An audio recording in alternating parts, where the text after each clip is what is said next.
영향을 미치라. 무엇을 자랑할 것인가? Boast in the Lord. 주 안에서 자랑하라. 네 번째로 아브라함처럼 이라는 제목으로 말씀을 전하겠습니다. 성경과 세상 역사에 큰 영향력을 미친 사람이 아브라함입니다. 1300만 주이시들이 아브라함을 이삭의 아버지로 부르며 자기들의 조상으로 여깁니다. 15억 이슬람 교도들은 아브라함을 이스마엘의 아버지로 부르며 자기들의 조상으로 여겨요. 20억 기독교인들도 우리도 아브라함을 믿음의 조상으로 부릅니다. 로마서 4장 믿음에 속한 자에게도 그러하니 아브라함은 우리 모든 사람의 조상이라. 갈라디아서 3장 믿음으로 말미암은 자들은 아브라함의 자손인 줄 알지어다. 너희가 그리스도의 것이면 아브라함의 자손이요.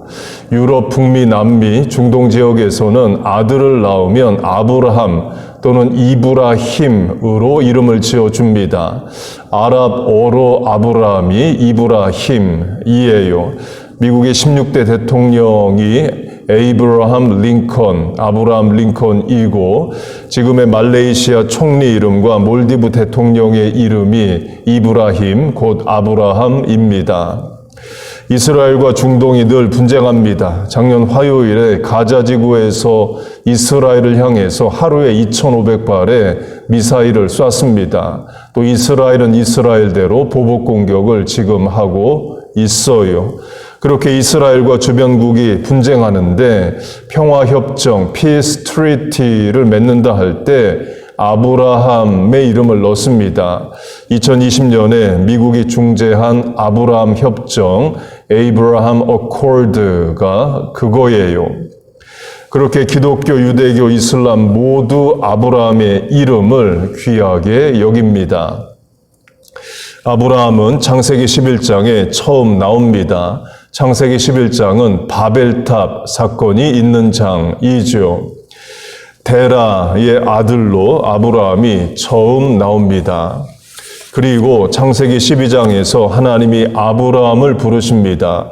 세 가지 약속을 주셔요. 첫째로 너로 큰 민족을 이루고, 둘째 내 이름이 창대하게 되고, 셋째 너는 복이 될지라. You will be a blessing의 약속을 하십니다. 이 설교 제목인 무엇을 자랑할 것인가로 하면 이 세 가지 중에서 세상은 사람들은 무엇을 자랑으로 여길까요? 첫 번째, 두 번째이죠. 큰 민족을 이루고 이름이 창대하게 되는 것을 자랑으로 여깁니다. 복이 된다라는 것은 추상적이고 종교적인 것으로 세상은 자랑으로 여기지 않을 수 있어요. 인간 본성은 종교적인 복, 곧 죽은 뒤에 천국에서 갖는 복보다 이 땅에서 복을 얻고자 합니다. 누가복음 16장을 보면 예수님이 하나님과 재물을 겸하여 섬길 수 없다 하십니다. 그 말은 하나님만 섬겨라, 하나님과 재물 중에서 양자택일을 하라, 곧 재물을 버리고 하나님을 온전히 잘 섬기라를 강조하십니다. 그러자 바리새인들이 비웃습니다. 바리새인들은 돈을 좋아하는 자들이라 이 모든 것을 듣고 비웃거늘. 그 말은 재물을 못 버린다는 거죠. 다른 예수님의 말씀으로 하면 마태복음 6장을 보면 보물을 땅에 쌓아두지 말고 하늘에 쌓아두라고 말씀을 하십니다. 곧 죽은 뒤에 천국에서 받는 복을 사모하라는 거예요. 그러나 바리새인 같은 경우 세상 사람들은 이 땅에서 받는 복과 보화를 더 원합니다. 우리도 그런 면이 있죠. 천국에 가서 받을 면류관보다는 사실 이 땅의 부귀영화를 더 원할 수 있어요. 그걸 복이라고 생각할 수 있습니다. 첫 번째, 너로 큰 민족을 이루고를 사업으로 적용하면 내가 만든 비즈니스가 전 세계적으로 큰 사업이 되고 각국의 브랜치가 있습니다. 큰 자랑이죠. 둘째로 내 이름이 창대하게 되리니 전 세계 사람들이 내 이름을 다 안다면 큰 자랑입니다. 그에 반해서 세 번째, 너는 복이라는 종교적인 것으로만 여깁니다. 그리고도 성경은 세상이 이해 못하는 원하지 않는 복을 말합니다. 베드로전서 3장 의를 위하여 고난을 받으면 복이 있는 자니 세상은 고난을 복으로 여기지 않습니다. 본문의 저자 바울로 하면 예수를 믿고 많은 고난을 당합니다. 40에 하나 감한 매, 39대까지 때리는 매, 그 40대를 때리면 죽기 때문에 죽기 직전까지만 때리는 39대를 때리는 것을 3번이나 맞습니다. 돌에 맞아 죽은 줄로 알고 내버려졌는데 살아납니다. 여러 번 감옥에도 가요. 유대인들 중에 바울을 죽이기 전에는 먹지도 않고 잠도 안 자겠다는 자들이 40명이나 있습니다. 결국 목이 잘려서 순교한 것으로 전해집니다. 그런 삶을 고난을 세상은 복이라고 하질 않죠. 그러나 바울은 예수님을 위해서 그런 고난을 받은 것이 복이라고 말합니다. 본문 뒤 12장을 보면 나의 자랑이라고까지 이야기를 해요.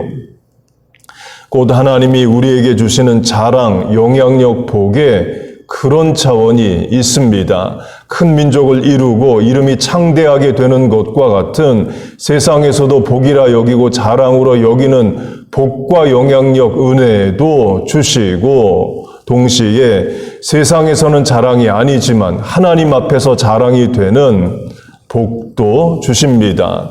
그게 고난이에요. 그걸 복으로 여길 수 있는 게 신앙입니다. 본문의 저자 바울로 하면 갈라디아서 6장에서 이런 말을 합니다. 내 몸에 예수의 흔적을 가졌노라. 흔적은 육체의 상처, 흉터입니다. 전설한 대로 40에 하나 감한 매를 3번 맞습니다. 그 매질의 흉터가 있었을 겁니다. 돌에 맞아 죽은 줄 알고 내버려지는 과정에서 돌에 의한 상처가 있었을 거예요. 감옥에 갇히면서 생긴 여러 상처, 흉터도 있었을 겁니다. 세상에서는 그런 상처와 흉터를 자랑으로 여기지 않습니다. 도리어 수치로 여기죠. 그러나 바울은 영광으로 여깁니다. 예수님을 위해 헌신한 거고 희생하고 수고한 증표이기 때문에 그래요. 그런 신앙의 차원이 있습니다. 비유로 하면 A 집사님, B 집사님, C 집사님이 모여서 이런 자랑을 합니다. A 집사님 왈 나는 하나님으로부터 100만큼 받았습니다. B 집사님 나는 120을 받았습니다. C 집사님 나는 150을 받았습니다. 와 같은 내용을 자랑해 왔습니다. 그런데 어느 날부터 자랑이 바뀝니다. A 집사님 말 나는 하나님을 위해 이런 비난, 무례한 말, 속상한 말을 듣고도 인내하고 기뻐합니다. B 집사님 나는 예수님을 위해 이런 헌신, 수고, 희생을 감사하고 살아갑니다. C 집사님 나는 사명 감당을 위해 이런 결단과 실천을 하고 있습니다.로 의를 위하여 고난을 받는 복의 가치를 깨닫고 살아갑니다. 바울이 내 몸에 예수의 흔적이 있다 할 때 흔적으로 번역된 헬라어는 스티그마입니다. 글자 그대로 영어 단어가 되어 있습니다. 뜻은 오명, 오점, 불명예, 치욕, 낙인입니다. 다 부정적인 뜻이죠. 그런데 바울은 스티그마를 영광스럽게 사용합니다. 예수님을 위해 당한 상처고 흉터고 고난이어서 그래요. 그래서 교회도 긍정적으로 그 단어를 씁니다. 바울이 그렇게 써서 그렇고 예수님도 스티그마, 상처, 흉터를 가지고 계셔서 그렇습니다. 예수님의 몸의 상처는 홀리 스티그마타, 거룩한 상처, 흉터들이라고 부릅니다. 스티그마의 복수형이 스티그마타이에요. 예수님의 몸에도 고난의 흔적, 상처가 있습니다. 손과 발에 못이 박힌 못자국이 있고 옆구리에 창에 찔린 창자국이 있고 머리와 이마에 가시면류관이 쓰여져 찢겨진 상처가 있고 로마 군인들의 맞은 채찍질의 상처가 있습니다. 하나가 아니라 여러 개여서 복수형 스티그마타를 씁니다. 예수님이 부활하시고 제자들에게 나타나셨을 때 제자 도마는 그 자리에 없었습니다. 나중에 다른 제자들이 예수님이 부활하셨다라고 하자 도마는 못 믿어요. 나중에 다시 예수님이 제자들 앞에 나타나실 때 도마가 있었습니다. 예수님이 도마에게 예수님의 손에 난 못자국에 도마의 손가락을 넣어보라 하시고 예수님 옆구리의 창자국에 도마의 손을 넣어보라 하십니다. 만져보라가 아니라 넣어보라 이에요. 그 말은 부활하신 예수님의 손에 손가락이 들어갈 만한 못자국 구멍이 그대로 있었다를 말하고 옆구리에는 손이 들어갈 만한 살이 찢어진 자국이 있었다를 말합니다. 만져보라가 아니라 넣어보라 이기 때문에 그래요. 부활하신 예수님의 몸은 다른 몸입니다. 문이 잠겨 있는데 벽을 통해 들어오시고 또 갑자기 사라지십니다. 하늘로도 승천을 하셔요. 부활의 몸은 다른 몸이에요. 그러면 부활하실 때 십자가의 흔적, 스티그마를 지우실 수 있죠. 손에 못자국 지우시고 옆구리에 창자국 지우실 수 있습니다. 그런데 그대로 놔두십니다.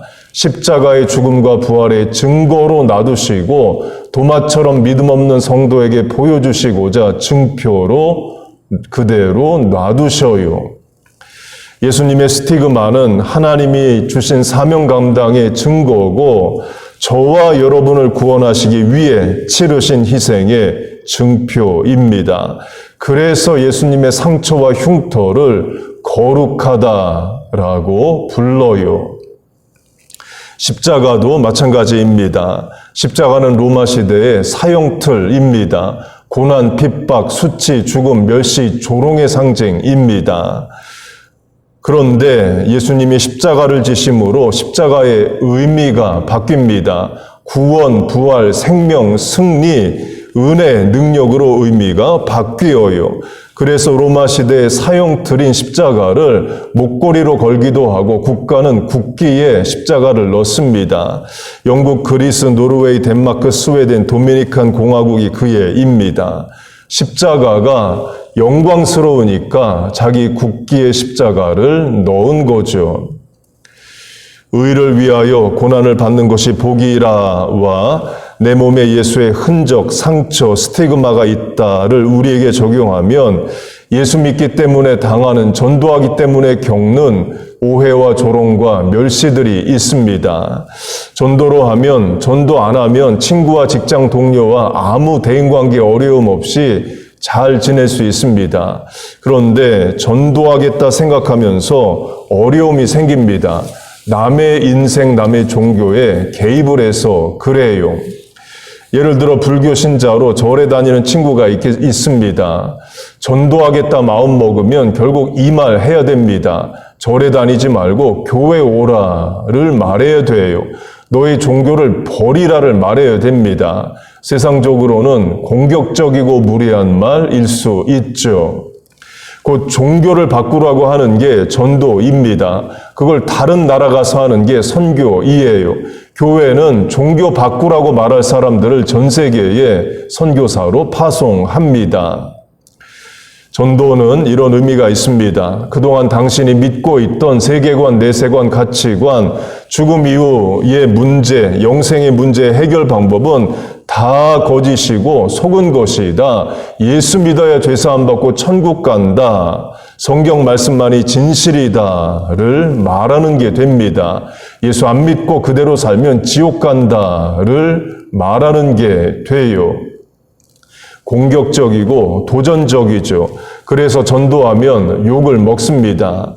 그게 의를 위한 고난이고 그게 내가 예수님을 위해 하는 희생이에요.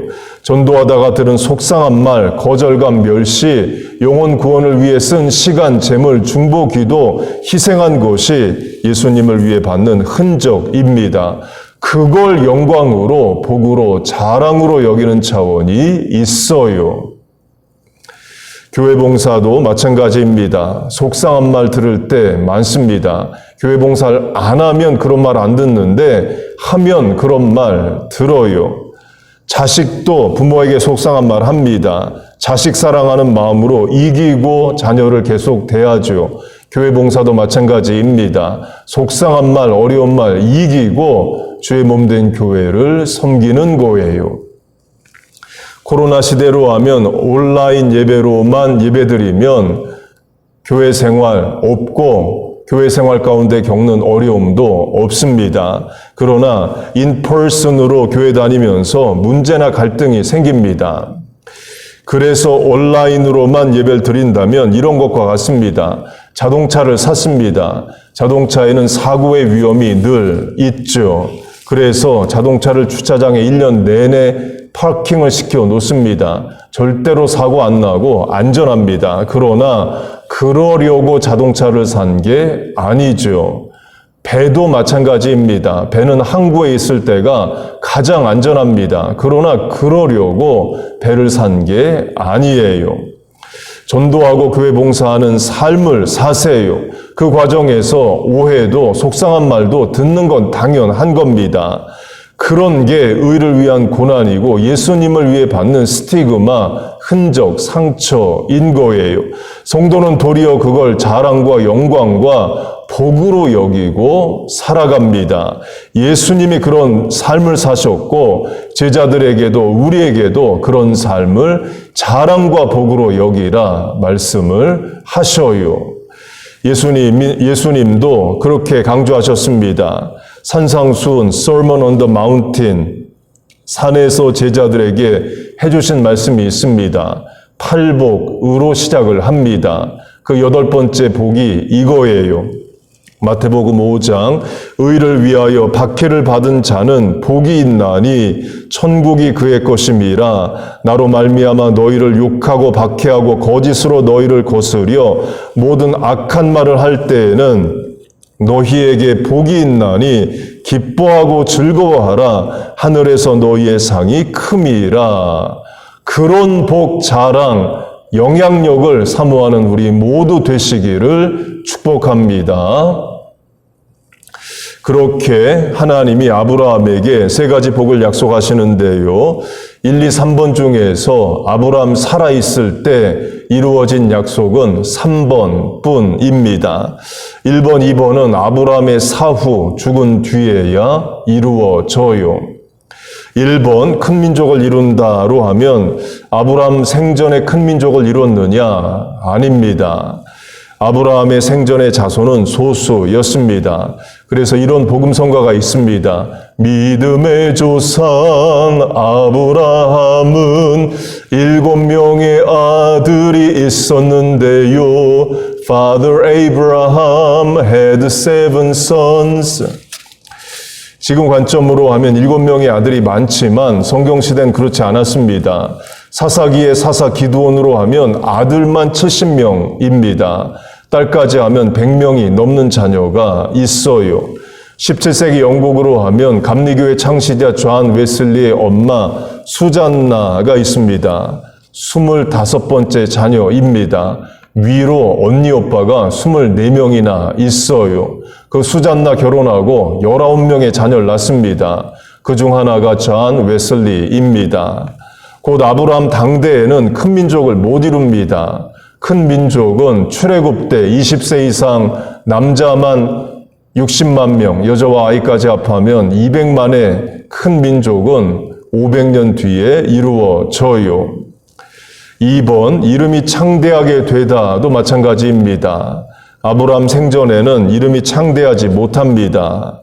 아브라함이 가나안 땅을 살다가 먹을 것을 찾아 이집트로 내려갈 때에 아내 사라에게 자기를 남편이라 부르지 말고 오빠라 부르라고 말합니다. 이집트인들이 자기를 죽이고 아내를 뺏어갈 것을 걱정해서 그래요. 실제로 이집트 왕에게 아내를 뺏깁니다. 아브라함을 죽이고 뺏어간 건 아니고 아브라함이 여동생이라고 말을 해서 이집트 왕이 많은 재물과 양과 소를 주고 아내 사라를 데려가요. 아브라함의 이름이 창대하지 않죠. 자기 아내도 지키지 못하는 약한 이름입니다. 곧 하나님이 아브라함에게 하신 1번, 2번의 내용이 아브라함 당대에는 이루어지지 않습니다. 그러나 3번은 당대에 이루어집니다. You will be a blessing. 너는 복이 될지라는 당대에 이루어져요. 그러면 하나님이 아브라함에게 주신 복이 뭐냐? 설교 시작에 아브라함의 이름이 창세기 11장에 나온다. 데라의 아들로 처음 나온다를 말씀을 드렸습니다. 창세기 11장에는 바벨탑 사건이 있습니다. 바벨탑 사건은 사람들이 하나님을 대적하기 위해서 조직을 이루고 실천한 사건입니다. 요새식으로 하면 organized crime인데 국가 단위의 조직과 인력을 동원해요. 창세기 10장을 보면 니므롯은 세상의 첫 용사라는 말씀이 나옵니다. 용사로 번역된 히브리어는 영어로 mighty warrior로 힘센 전투 용사를 말합니다. 그 니므롯이 큰 전투 능력을 가지고 여러 지역 민족을 통합시킵니다. 그리고 그의 나라 his kingdom 왕국을 세워요. 한 부족, 씨족의 왕이나 한 성의 왕이 아니라 여러 민족과 지역을 통합한 최초의 왕이 됩니다. 그의 나라는 시날 땅의 바벨과 에렉과 악갓과 갈레에서 시작되었으며 니느웨와 르호보딤과 갈라와가 그걸 말합니다. 여러 도시와 지역을 점령한 왕입니다. 그렇게 시날 땅 안에 바벨이란 도시가 있습니다. 창세기 11장에서는 시날 땅에서 바벨탑을 쌓습니다. 그 말은 니므롯이 주관이 돼서 하나님을 대적하는 탑을 쌓았다가 돼요. 근거는 탑의 높이가 하늘에 닿을 정도로 높게 쌓고자 합니다. 그러면 주변에 있는 산들보다는 높게 쌓아야죠. 그런 높은 탑이 한두 사람의 힘으로 되는 게 아닙니다. 이집트의 피라미드로 하면 하루에 10만 명의 인력이 30년 동안 쌓았을 거라고 학자들은 해석을 합니다. 30년 동안 매일 10만 명의 사람을 동원할 노동력을 동원시키려면 강력한 통제와 조직이 있어야 됩니다. 노예를 동원하든 노임을 주는 임금 노동자를 부리든 조직과 통제력이 있어야 돼요. 그래서 성경학자들은 바벨탑을 쌓은 세력을 니므롯으로 해석을 합니다. His kingdom, 자기 나라, 왕국, 재물, 인력, 통제력이 있기 때문에 그래요. 지금도 마찬가지입니다. 지금도 하나님을 대적하는 세력이 조직을 이루고 긴 세월 노력을 하고 있어요. 종교는 아편이다. Religion is the opium of the people. 유럽의 종교는 기독교니까 기독교는 마약이라고 말한 공산주의로 하면 공산주의는 이론도 실제도 틀린 것으로 이미 판명이 났습니다. 공산주의 이론에 의하면 원시 공산사회, 노예사회, 봉건주의, 피우덜리즘, 자본주의 사회로 사회가 발전을 하고 자본주의가 극도로 발전하고 타락하면 공산주의가 온다는 이론이에요. 그런데 실제는 어떠했느냐? 자본주의를 해보지도 못한 농업국가 러시아에서 공산주의 혁명이 제일 먼저 일어납니다. 중국도 마찬가지죠. 자본주의 해보지도 못한 농업국가에서 공산혁명이 일어나고 지금 자본주의를 하고 있어요. 러시아도 공산당 구소련이 멸망하고 지금 자본주의를 하고 있습니다. 이론도 실제도 다 틀린 것으로 증명이 됐습니다. 그런데도 공산주의를 동경하고 아직도 조직을 이루고 지금도 일하는 세력이 있습니다.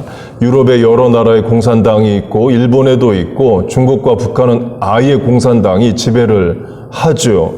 한국의 최대 노동조합인 민주노총으로 하면 김정은 생일에 김정은 장군 만세를 웹사이트에 적어놓기도 합니다. 하나님이 없다는 진화론도 조직화되어 있습니다. 학교 교육을 장악했어요. 우리 자녀들이 학교에 가면 하나님 없다 하는 진화론을 배웁니다. 그 교육이 대학원까지 이어집니다. 그렇게 바벨탑 세력이 조직을 이루고요. 테크놀로지, 기술의 발전을 도모합니다. 창세기 11장, 벽돌로 돌을 대신하며 역청으로 진흙을 대신하고, 돌은 하나님이 만드신 겁니다. 남한상 성도, 피라미드도 돌로 쌓아지죠. 그런데 벽돌이라는 뉴 테크놀로지가 등장을 해요. 흙을 구워서 만든 벽돌이라는 사람이 만든 건축 재료가 등장합니다. 그 신기술이 하나님을 대적합니다. 피라미드처럼 무거운 돌을 올려서 쌓는 게 아니라 벽돌이라는 신기술을 통해 탑을 쌓아 올립니다. 요새식으로 하면 하나님이 만드신 모래 아래에서 반도체 세마이컨덕터를 만들어내고 그걸로 컴퓨터든 인공지능 AI든을 만들어 놓고는 하나님 없는 세상을 만들어 갑니다. 하나님이 전능하신데 AI가 전능하다고 생각을 하죠.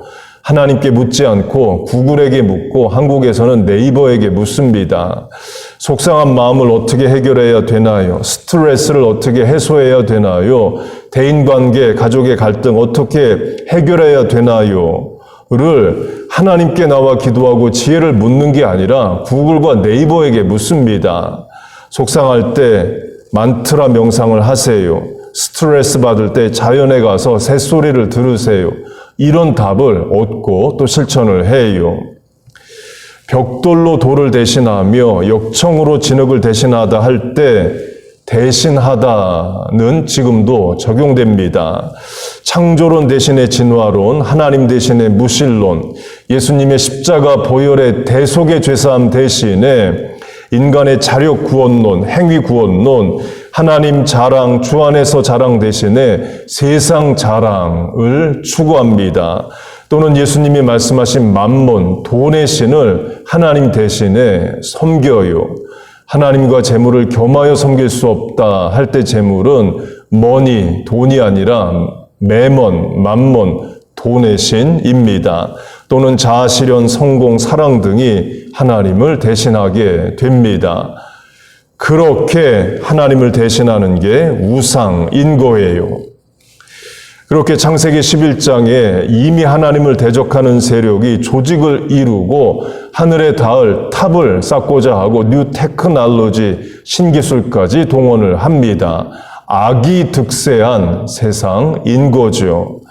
전에는 학교에서 가르치는 진화론이 교회와 성도의 위협이었다면 이제는 성정체성 세력도 교회와 성도의 자녀를 위협합니다.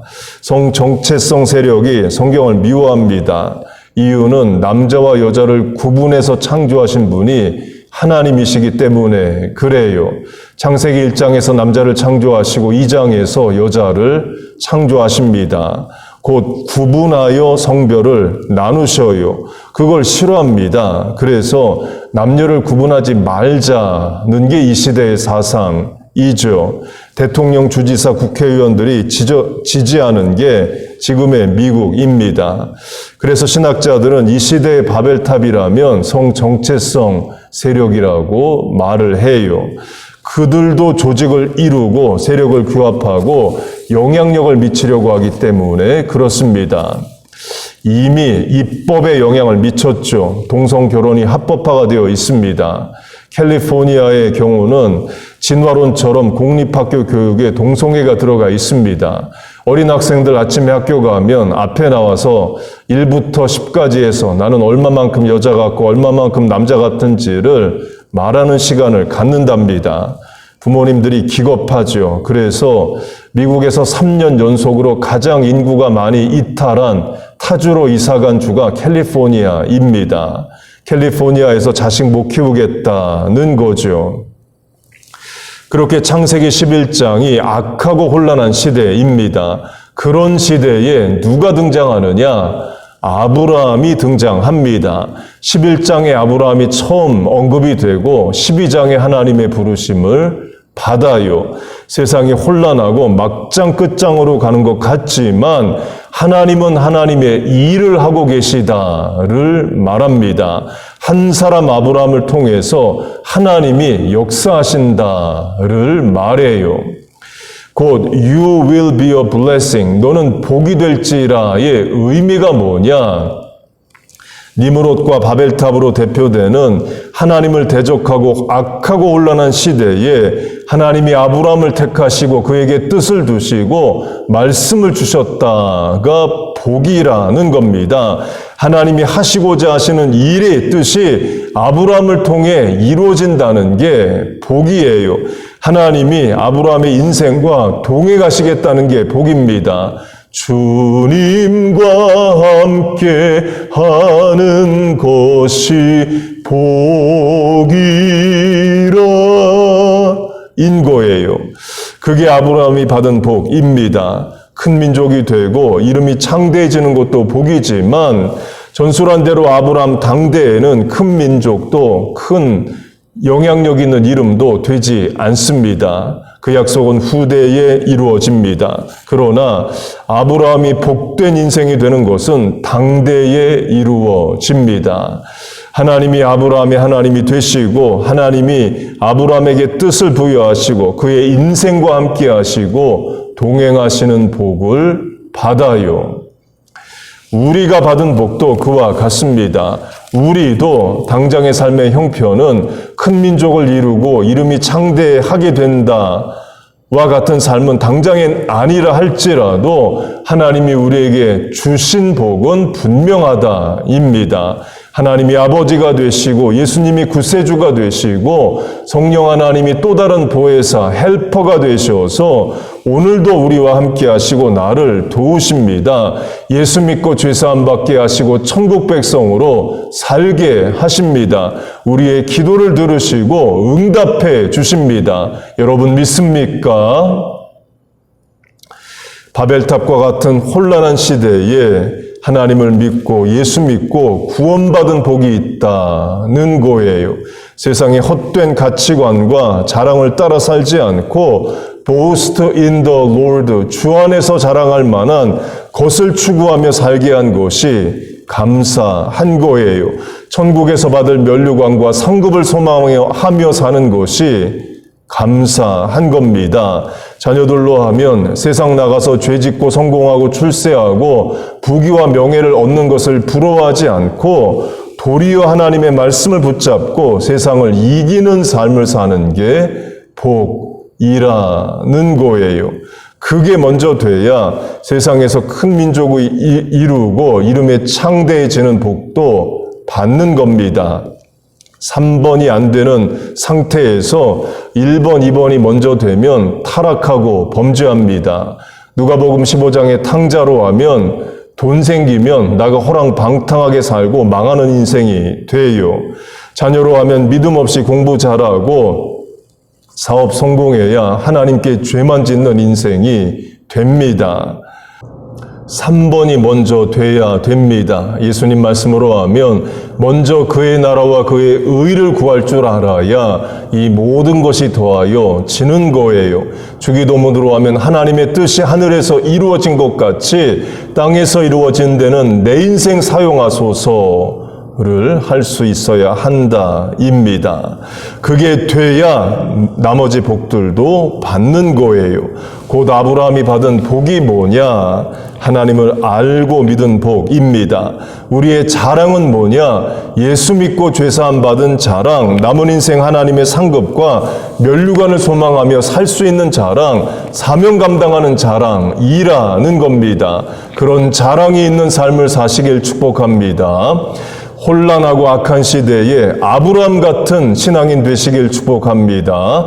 아브라함이 받은 복을 받고 주 안에서의 자랑을 소망하며 실천하며 살아가는 우리 모두 되시기를 주의 이름으로 축복하고 축원합니다. 아멘. 기도하겠습니다. 하나님 아버지, 오늘도 우리에게 붙잡을 말씀과 부를 찬양을 주심을 감사합니다. 주 안에서 자랑하는 삶을 살게 하여 주옵소서. 아브라함이 받은 복을 받게 하여 주시옵소서. 아브라함과 동행하시고 인도하신 하나님, 오늘 우리와 자녀들의 삶과 동행하여 주시옵소서. 아브라함에게 뜻을 두시고 말씀하여 주시고 그 인생 사명자로 살게 하신 것처럼 우리와 자녀들도 그런 인생 살게 하여 주시옵소서. 남은 인생 하나님의 뜻을 이루고 먼저 그의 나라와 그의 의를 구하며 하늘에서 이루어진 뜻이 땅에서 이루어지는데 한 인생 한평생 쓰임받게 하여 주시옵소서. 오늘도 온라인과 현장에서 드리는 예배 은혜를 주시고 입술을 열어 부르짖어 간구한 기도에 응답하여 주옵소서. 예수님의 이름으로 기도하옵나이다. 아멘.